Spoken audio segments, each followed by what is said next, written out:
Hey there, did you see all those comments? It all started with a TikTok video that went viral, featuring a young Singapore woman who lives in the UK, and it was her sharing her unfiltered thoughts about her own country. So it was during a street interview done by a London-based TikToker called Brendan Alabor. I'm not sure if I pronounced that correctly, who goes by the name of Brendan Dior One. Okay. And I want you to watch this video, and as she answered the question, what did she think was the best thing about Singapore? Watch this video clip. Country are you from? Singapore. What's the best thing about that country? Nothing. Nothing. I don't like my country. What's the worst thing about that country? The people, there's how the way they talk and Yeah. stuff like that. Give a message for people that haven't been there. If you go there for a holiday, it's fine. But if you grew up living there, don't do that. Okay, so as you can imagine, there was a tirade of comments that came her way. And today, hi everyone, my name is Roshini. You can call me Rosh, and I want to talk about the response that not that the young lady or the young woman gave to Brendan, but the responses that she generated just by her comments. Okay. Now, if I look at the comment section, there are three buckets or three main buckets that you can categorize the comments. So one of them, of course, it's the reaction of the Singaporeans. How can she say that about her country? She doesn't appreciate what she has. She should be grateful for what Singapore has given her. And I have to admit that when I first watched the video, Singapore being my home, my chosen home, even though I'm not Singaporean, I really did feel a little bit miffed. But what was really interesting was that there was a second bucket of comments. And it was wonderful to see so many people coming forward, sharing their thoughts about Singapore and Singaporeans, and coming to the defense of, the country and saying wonderful things about it. So kind of contradicting what the woman said. Third bucket, a smaller set of voices, were people who came to her defense. Because as you can imagine, a lot of people were hating on the girl. I mean, it was really quite awful, because when I did go in and watch the video and read through the comments, there were some really very personal attacks, which I thought was quite unnecessary. I mean, of course, I don't want to sit down here and say you are wrong to feel the way you do, but that's the point, right? It's okay to feel upset. It's okay to feel angry. It's okay to feel that, you need to defend your country out of patriotism. But I'm just questioning, could the actions be different? So there was a third bucket of people that were coming to her defense and were saying, hey, wait a minute, do we really need to be so harsh? Why are we being so harsh? So that got me thinking of asking my son, my 17-year-old son, if he could just share with me what are some of his thoughts. After all, he's a Singaporean.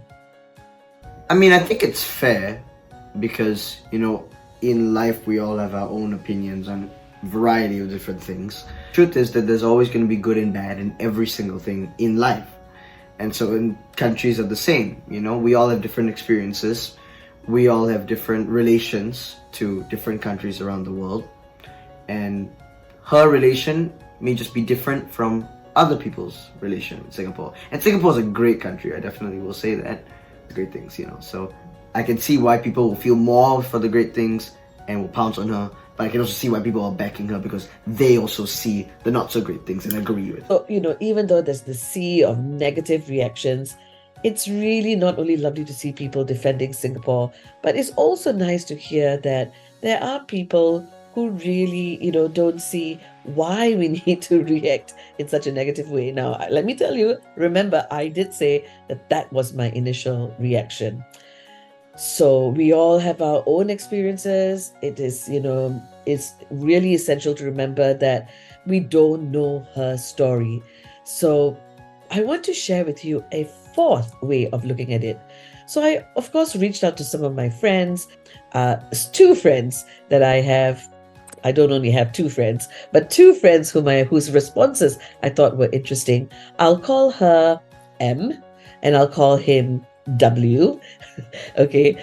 And what was really interesting is that both said that although initially they were a little bit negative towards the person, after a while, they went into a space of curiosity and the space of wondering what is it that caused her to react in that way and to answer so quickly that in a very negative way and putting Singapore and Singaporeans in a negative light.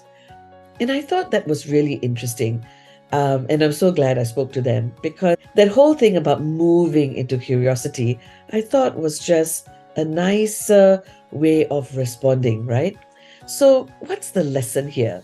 So, on the one hand, yes, it is sometimes natural and instinctual. If someone says something negative and we feel it's an attack on us, our brain goes into overdrive and our thinking brain basically gets short circuited by what is called the amygdala, the part of the brain that's been around since the time of us living in caves, right?